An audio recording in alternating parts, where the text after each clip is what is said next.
ku izina rya data n'irya mwana n'irya mutima mweranda amen. Bene wacu dusange urugendo rugenda mu ijuru, ndabaramukije mu izina rya Yezu Kristu nitugire Kristu. Dusabikanye ijambo ry'Imana riri muri Bibiliya mu Injili ya Yohani ku kigabane cyaho cya 20 kuva ku karongo ka 30 kugeza ku ka 31. Ijambo ry'umutwe twisunga riravuga ngo intumbero y'iki gitabo. Hari n'ibindi bimenyetso byinshi bitanditswe muri iki gitabo Yezu yagiriye imbere y'abigishwa biwe. Ibi rero byanditswe ngo mwemere ko Yezu ari Kristo umwana w'Imana, kugira kandi ngo mubyemeye muronke ubuzima ku izina ryiwe. Bene wacu muri Kristo Yezu, iri ni ijambo ry'Imana, dushimiye Imana. Alleluya, amen. Alleluya, amen. Alleluya, amen, amen, amen. Umukama wacu Yezu Kristo yaratsinze urupfu. Alleluya, alleluya, alleluya. Iri jambo ry'Imana tugiye kuzirikana n'uturongo duke ariko n'amajambo y'inkoramutima. Ijambo ry'umutwe twisunga riravuga ngo intumbero y'iki gitabo. Baratubwira rero intumbero y'iki gitabo cya Yohani. Tumenye intumbero y'iki gitabo y'ibyo twazirikanye byose by'umutumwa Yohani. Akarongo ka 30 karavuga ngo hari n'ibindi bimenyetso byinshi bitanditswe muri iki gitabo Yezu yagiriye imbere y'abigishwa biwe. Ngo hari n'ibindi bimenyetso byinshi bitanditswe muri iki gitabo umukama Yezu yagiye agirira imbere y'abigishwa biwe. Tukaba rero mu guheze mwindwi nyene kuva Yezu turiko turazirikana intsinzi ya Yezu Kristo. Twarazirikanye hano havuga ngo Yezu ahumuriza abigishwa akabaha ububasha bwo kurekura ibicumuro. Ibyo twarabizirikanye. Twarazirikanye kandi Yezu na Toma, ingene Yezu yari yaseko, ingene Toma yari yaseko emera ko Yezu yoba yarazutse, akaguma bipinga, akemezwa ari uko Yezu aje, akavuga ati mugira amahoro. Basi ibyo twarabizirikanye. Twarazirikanye ukuntu Maria Madarena yaganiriye na Yezu Kristo. Maria Madarena ariko ararira ziko Yezu bamwibye. Basi rero niyo mpamvu rero tugomba twumva iyi ntumbero y'iki gitabo. Ariyo mpamvu Yohana avuga ngo hari n'ibindi bimenyetso byinshi bitanditswe muri iki gitabo ngo Yezu yagiriye imbere y'abigishwa biwe. Urumva rero kandi koko ugiye kuraba mu zindi Injili Luka, Mariko na Matayo, urasanga hari ibintu bimwe bimwe byanditseyo Yohani we watanditse. Ariko Yohani aravuga ko hariho n'ibindi bimenyetso byinshi bitanditswe muri iki gitabo, kubera ko yagiye afata bimwe na bimwe, kubera ntibari kuzobyandika byose ngo babimare, ni byinshi cyane. Rero Yezu yagiriye imbere y'abigishwa biwe. Yezu yabigiriye imbere y'abigishwa biwe, ariko nta bindi bimenyetso bihambaye tubona Yezu yoba yarakoreye mu bantu. Ariko mbere bataramwica bamwishe bariko baramuhora ko akiza abantu ku isabato, azura abapfuye ku isabato, mbese agirira neza uwo ari we wese. Bituma abahiga inyungu zabo bamugirira ishari baramwica. Nubwo biri uko rero batubwira ko hari ibitangaza byinshi Yezu yagiriye imbere y'abigishwa biwe. Icyatumye rero Yezu agirira ibitangaza byinshi imbere y'abigishwa biwe nuko abo bigishwa nibo bari bagiye gusigarana ibikorwa Yezu yahora akora. Bari bagiye gusigarana inshingano za Yezu Kristo. Birumvikana ko Yezu kuba yarabavuyemo yisubiriye mu ijuru cyangwa agomba kwisubirira mu ijuru, yaraberetse icyo ari cyo cyose kugira baze bemere, kandi mu nyigisho yahora ababwira ati nimwanyizera muzokora n'ibiruta ibyo nkora, kuko yarazi ko azobakoresha byinshi.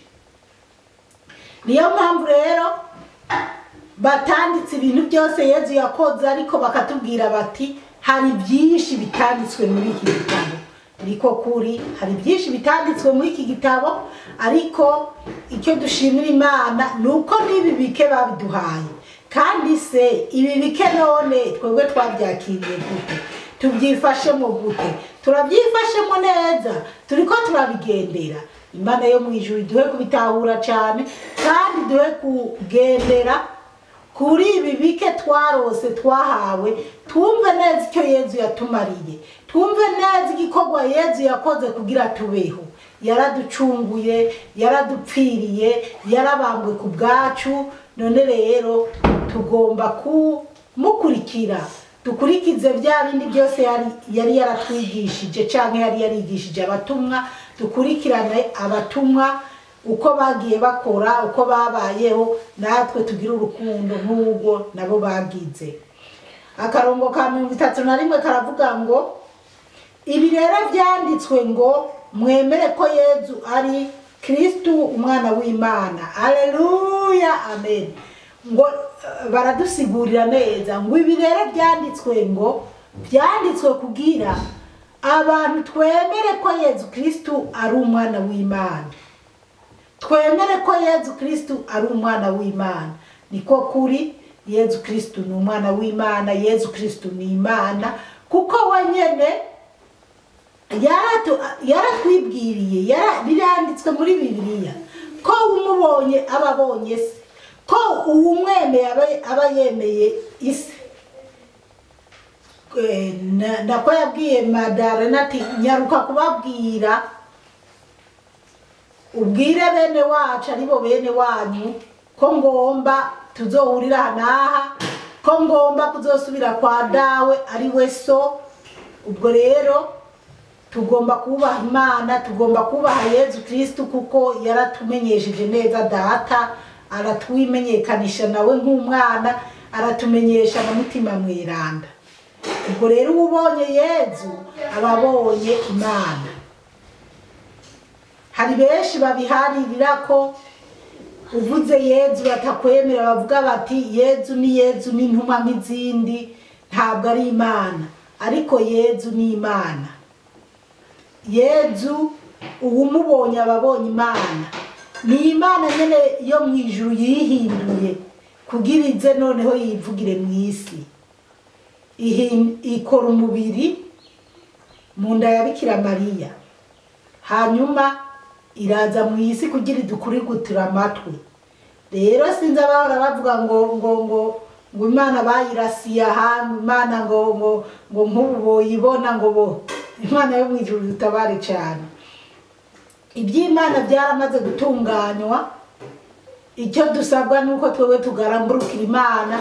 Naye abavuga ko boyibona bakayirasa, cyangwa abavuga ati ni twebwe dukomeye, ibyo onye ni ibyiyumviro by'abantu nyene bituruka ku mwasi se k'ibisatani.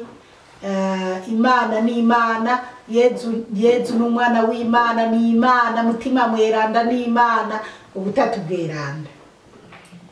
Turabandanya kugira kandi ngo mubyemeye muronke ubuzima ku izina ryiwe. Haleluya, haleluya, haleluya, amen.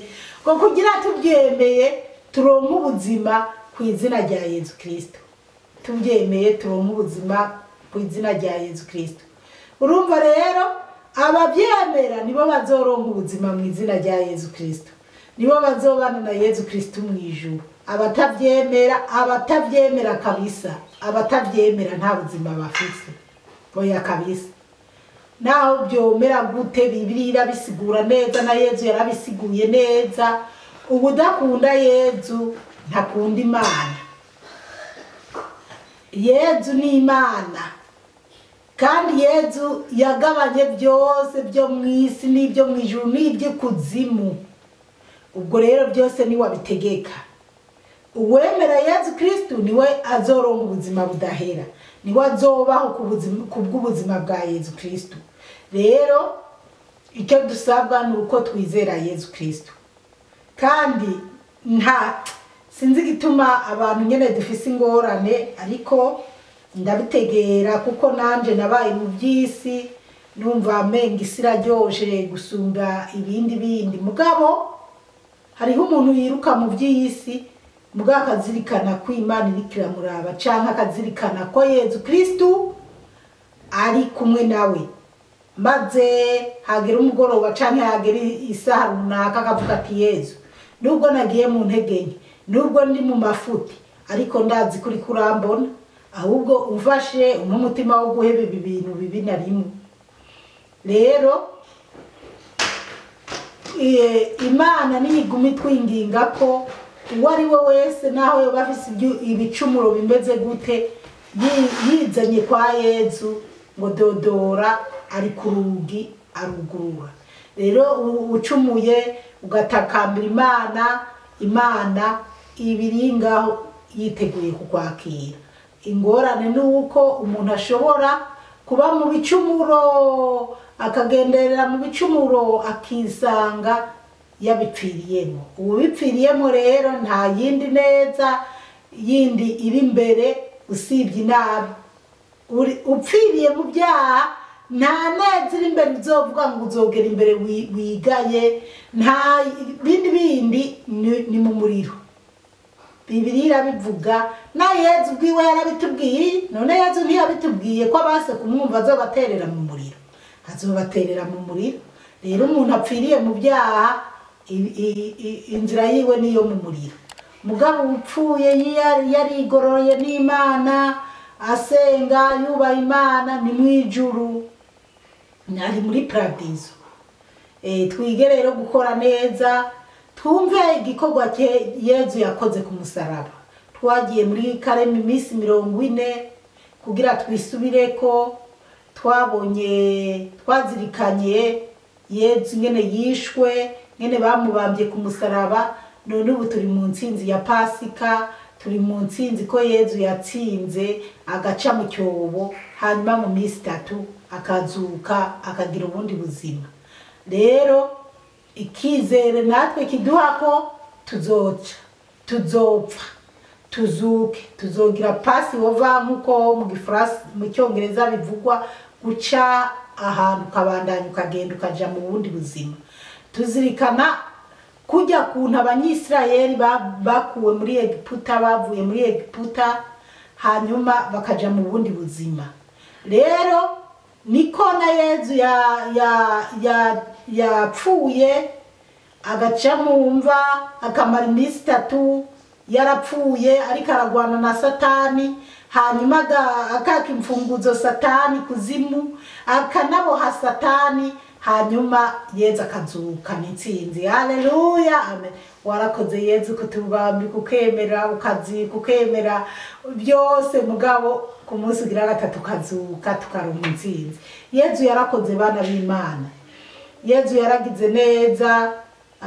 Hari ubundi numvise ariko aravuga, hari dukomeni mba mbona ku masitati canke se, ariko baba babikuye ku bantu, ngira ni umupasiteri ariko arabivuga, avuga ati mbega iyo Yezu yiruka twari kubaho gute, twari gucungurwa gute? Nawe rero umbwire, iyo Yezu yaguma azarabikwepa, kuko twibukanye hariho ahantu Yezu bagira bamuterera amabuye, Yezu arabacamo arigira. Kumwe Yezu yavuga ngo tugende dusubire mu Buyuda, abigishwa ati wowe ryari bahatswe kukwicirayo n'amabuye usubiyeyo? Yezu uti kumutaga nta utsitara, mugabo mu ijoro hatabona umuntu aratsitara.